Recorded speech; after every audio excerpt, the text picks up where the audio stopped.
8 जुलाई 2022 शाम के करीब 5:30 बज रहे थे। हाँ बिल्कुल। समुद्र तल से लगभग 12,700 फीट की ऊंचाई पर अमरनाथ गुफा के पास हजारों श्रद्धालु दर्शन के लिए खड़े थे। हर तरफ बस हर हर महादेव की गूंज थी। हाँ, और किसी को अंदाजा भी नहीं था कि वही तो, किसी को जरा भी अंदाजा नहीं था कि मौसम अचानक इतनी खौफनाक करवट लेगा। मतलब आसमान से मौत का सैलाब टूटने वाला था। अचानक तेज बारिश शुरू हुई और फिर पानी के साथ बड़े बड़े पत्थर, मलबा सब ऊपर से नीचे की तरफ बहने लगा।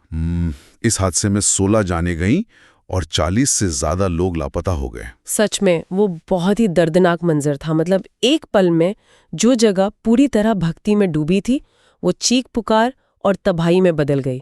टेंट, दुकानें, लंगर सब कुछ उस पानी और मलबे में बह गया। और इसके बाद जो रेस्क्यू ऑपरेशन शुरू हुआ वो अपने आप में मानवीय प्रयास की एक बहुत बड़ी मिसाल है।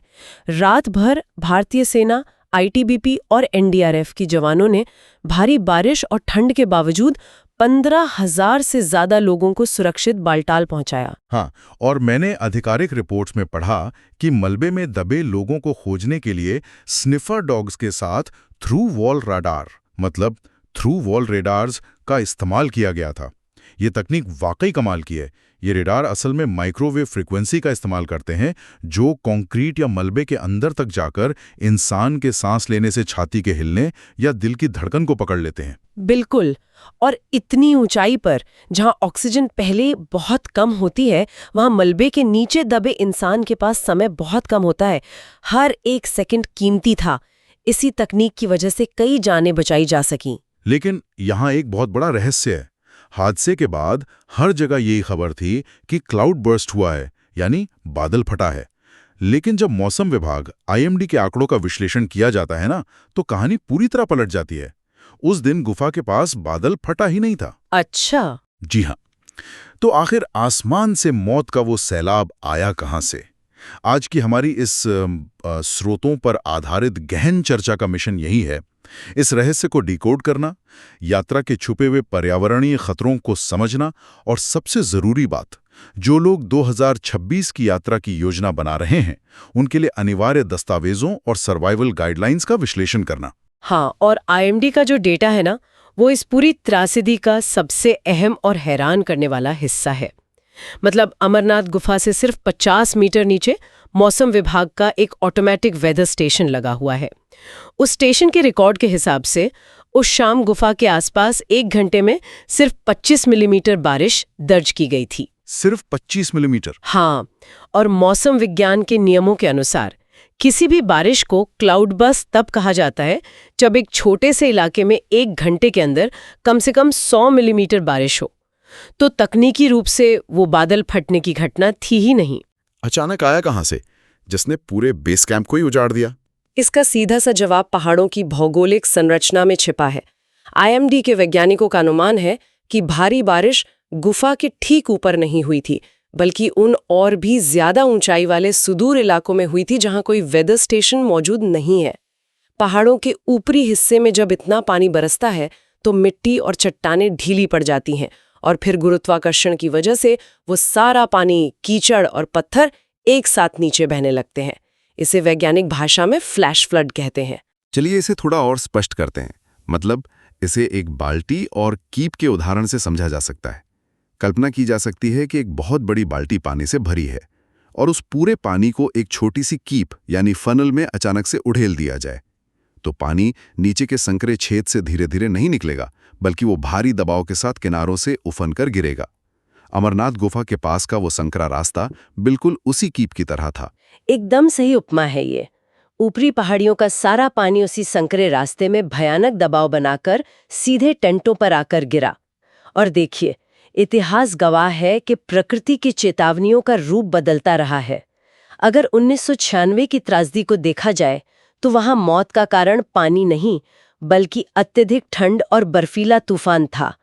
उस साल 242 से ज्यादा लोगों की जान गई थी। 1996 की घटना का ऐतिहासिक और राजनीतिक संदर्भ भी काफी जटिल है। स्रोतों से पता चलता है कि 1993 में हरकत उल अंसार नाम के संगठन ने ट्रयात्रा पर पाबंदी लगाने की घोषणा की थी, जिसकी वजह से 1994 और 95 में भीड़ काफी कम रही। लेकिन 1996 में जब स्थिति सामान्य मानी जा रही थी, तो ये संदेश गया कि इस बार कोई रोक टोक नहीं होगी। इसका नतीजा ये हुआ कि भीड़ अचानक से बहुत ज्यादा बढ़ गई। हाँ, और 21 से 25 अगस्त के बीच करीब 1 लाख यात्री उन संकरे रास्तों पर मौजूद थे। इतने बड़े जनसैलाब को संभालने का कोई ढांचा उस वक्त नहीं था, और तभी मौसम ने करवट ली।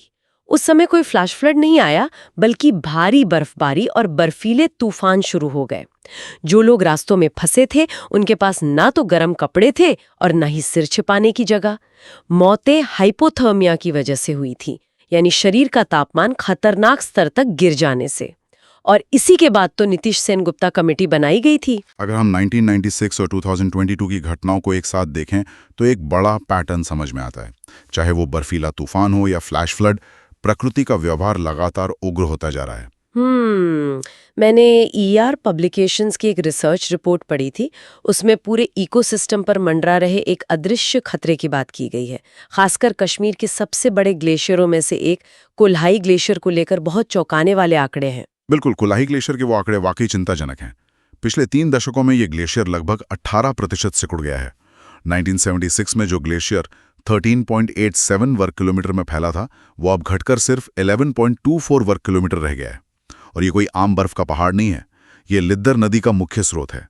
जब ग्लेशियर इतनी तेजी से पिघलते हैं तो पहाड़ों के अंदर पानी की बड़ी बड़ी अस्थायी झीलें बन जाती हैं। जब वो दबाव नहीं सह पाती और फटती हैं तो 2022 जैसी फ्लैश फ्लड आती हैं। और इसके पिघलने के पीछे विज्ञान का एक खतरनाक सिद्धांत काम करता है, जिसे अल्बेडो इफेक्ट कहते हैं। मतलब साफ सफेद बर्फ सूरज की गर्मी को अंतरिक्ष में वापस रिफ्लेक्ट कर देती है। लेकिन जब लाखों लोग यात्रा पर जाते हैं, हजारों गाड़ियां चलती हैं, तो गाड़ियों और जनरेटर से निकलने वाला ब्लैक कार्बन उड़कर सीधे सफेद बर्फ पर जम जाता है। बर्फ काली होने लगती है और गर्मी को वापस भेजने के बजाय सूखने लगती है। इसी वजह से ग्लेशियर तेजी से पिघल रहा है। सही कहा। और ब्लैक कार्बन के अलावा ठोस कचरा प्रबंधन यानी सॉलिड वेस्ट मैनेजमेंट भी एक बड़ी विफलता है। रिपोर्ट साफ बताती है कि प्रतिबंधित होने के बावजूद वहां पॉलिथीन का धड़ल्ले से इस्तेमाल होता है। प्लास्टिक, कचरा और यहाँ तक कि अस्थायी शौचालयों का अनट्रीटेड सीवेज सीधे लिद्दर नदी में मिल रहा है। और यही नदी दक्षिण कश्मीर के लाखों लोगों के पीने के पानी का जरिया है। अरे बाप रे! हाँ, इस प्रदूषण की वजह से पूरी घाटी में डायरिया और हैजा जैसी बीमारियों का खतरा बना रहता है। साथ ही गाड़ियों और हेलीकॉप्टर का ध्वनि प्रदूषण वहां के जंगली जानवरों को भी बेदखल कर रहा है। तो यहाँ एक बहुत तीखा सवाल उठता है जी। क्या ये त्रासदियां सिर्फ जलवायु परिवर्तन का नतीजा है, या फिर ये इंसानों द्वारा क्षमता से अधिक भीड़ इकट्ठा करने की, मतलब कैरिंग कैपेसिटी को नजरअंदाज करने की एक ढांचागत विफलता है? जब प्रकृति खुद इतनी बड़ी चेतावनी दे रही है, तो क्या हर साल लाखों लोगों का वहां जाना पर्यावरण के साथ खिलवाड़ नहीं है? देखिए, ये जो टकराव है ना, ये आस्था को रोकने का नहीं है, बल्कि उस जगह को बचाने का है जहां आस्था टिकी है। प्रशासन का काम धार्मिक भावनाओं को आहत करना नहीं, बल्कि लोगों को सुरक्षित रखना है।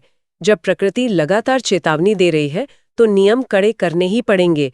और यही कारण है कि श्री अमरनाथ जी श्राइन बोर्ड ने 2026 की यात्रा के लिए जो दिशा निर्देश जारी किए हैं, जो 3 जुलाई से 28 अगस्त 2026 तक चलेंगी, वो किसी सामान्य तीर्थयात्रा के नियम नहीं, बल्कि एक तरह की सर्वाइवल गाइड है।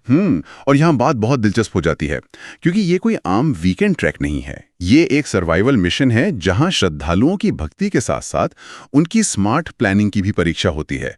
सबसे पहला और सख्त नियम अनिवार्य दस्तावेजों को लेकर है। इस बार सिर्फ रजिस्ट्रेशन पर्ची काम नहीं आएगी। सबसे जरूरी है RFID कार्ड।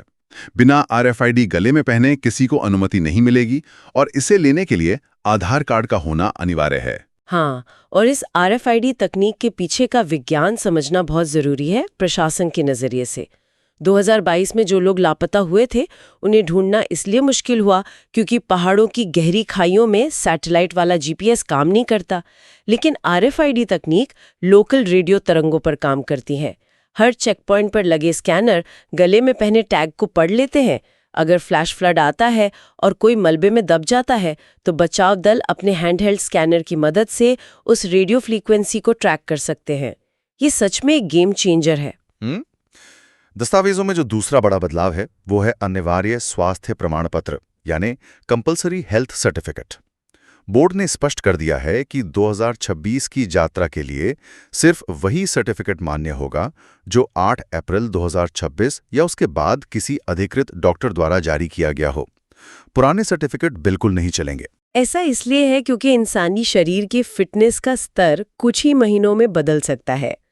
13,000 फीट की ऊंचाई पर हाइपोक्सिया एक बहुत बड़ा खतरा होता है। हाइपोक्सिया का मतलब है हवा में ऑक्सीजन का स्तर इतना गिर जाना कि खून के जरिए दिमाग और शरीर के अंगों तक पर्याप्त ऑक्सीजन न पहुंच पाए। और हाइपोक्सिया में सिर्फ सांस नहीं फूलती, जब दिमाग को ऑक्सीजन नहीं मिलती तो इंसान सही फैसले लेने की क्षमता खो देता है। लोग बहुत ज्यादा थकान महसूस करते हैं लेकिन फिर भी ऊंचाई की तरफ भागने लगते हैं। अगर इसे नजरअंदाज किया जाए तो फेफड़ों में पानी भर सकता है, जिसे मेडिकल भाषा में HAPE कहते हैं, या दिमाग में सूजन आ सकती है। इसीलिए प्रशासन की हिदायत है कि जहां चेतावनी के बोर्ड लगे हों वहां रुकना सख्त मना है। बिल्कुल। और स्वास्थ्य के साथ साथ कपड़ों को लेकर जो नियम बनाए गए हैं वो सीधे 1996 की त्रासदी से सीखे गए हैं। तापमान वहां कभी भी अचानक गिरकर 5 डिग्री सेल्सियस से नीचे जा सकता है, इसलिए सिर्फ एक स्वेटर से काम नहीं चलेगा। लेयरिंग वाले ऊनी कपड़े, विंड शीटर, रेनकोट और वाटरप्रूफ बैग अनिवार्य हैं। बारिश के दौरान शरीर को सूखा रखना सबसे बड़ी प्राथमिकता है, वरना गीले शरीर से गर्मी बहुत तेजी से बाहर निकलती है, जो सीधे हाइपोथर्मिया को दावत देती है। और 2026 के नियमों में एक और चीज स्पष्ट रूप से मना की गई है, जो शायद कुछ लोगों को मामूली लगे। चप्पल पहनना सख्त मना है। यात्रा के दौरान केवल फीते वाले ट्रैकिंग शूज ही पहनने होंगे। हाँ, ये नियम पैरों की एनाटॉमी और पहाड़ों की ढलान को ध्यान में रखा गया है। बारिश के बाद रास्तों पर जो कीचड़ जमा होता है वो बर्फ से भी ज्यादा फिसलन भरा होता है। चप्पल में कोई ग्रिप नहीं होती। फीते वाले ट्रैकिंग शूज पैरों के टखनों को कसकर लॉक कर देते हैं।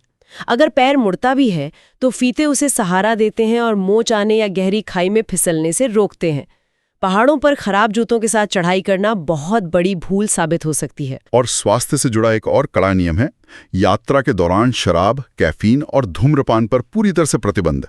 ऊंचाई वाले इलाकों में इन चीजों का शरीर पर जो असर होता है वो मैदानी इलाकों से बिल्कुल अलग होता है। ऊंचाई पर हवा पतली होने के कारण इंसान तेजी से सांस लेने लगता है, जिसे हाइपरवेंटिलेट करना कहते हैं। हर बार सांस छोड़ने पर शरीर से नमी बाहर निकलती है, जिससे डिहाइड्रेशन होता है। ऊपर से कैफीन और शराब डाययूरेटिक का काम करते हैं, जो शरीर से और ज्यादा पानी बाहर निकाल देते हैं। और धूम्रपान तो फेफड़ों की उस क्षमता को ही खत्म कर देता है जो कम ऑक्सीजन में शरीर को जिंदा रखने की कोशिश कर रही है। तो इन सभी वैज्ञानिक तथ्यों और नियमों का विश्लेषण करने के बाद एक बात पूरी तरह साफ है, अमरनाथ यात्रा केवल एक धार्मिक कृत्य नहीं है। ये सहनशक्ति और प्रकृति के नियमों के सम्मान का एक बहुत बड़ा इम्तिहान है। जो नियम बनाए गए हैं, चाहे वो 8 अप्रैल 2026 के बाद का मेडिकल सर्टिफिकेट हो, गले में लटका RFID कार्ड हो या पैरों में फीते वाले जूते हों, वे कोई कागजी खाना पूर्ति नहीं है। वे जीवन रक्षक उपकरण हैं। बिल्कुल सही कहा। सेना और प्रशासन की टीमें हमेशा अपनी जान जोखिम में डालकर लोगों को बचाने के लिए तैयार रहती हैं, लेकिन सुरक्षा की सबसे पहली जिम्मेदारी हमेशा यात्री की अपनी होती है। नियमों को ताक पर रखकर कोई व्यक्ति सिर्फ खुद को नहीं बल्कि उस पूरे इकोसिस्टम को खतरे में डालता है। और यही बात आज की इस चर्चा के सबसे गहरे और चुनौतीपूर्ण सवाल की तरफ ले जाती है।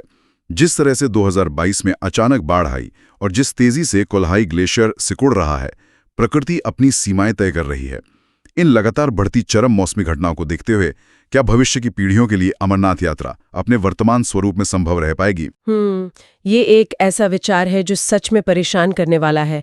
अगर ग्लेशियर्स इसी रफ्तार से पिघलते रहे और पहाड़ों का ढांचा कमजोर होता रहा तो आने वाले दशकों में इस इकोसिस्टम को बचाने के लिए बेहद कड़े फैसले लेने पड़ सकते हैं। क्या ये संभव है कि भविष्य में पहाड़ों को बचाने के लिए वहां जाने वाले लोगों की संख्या को बेहद सीमित कर दिया जाए?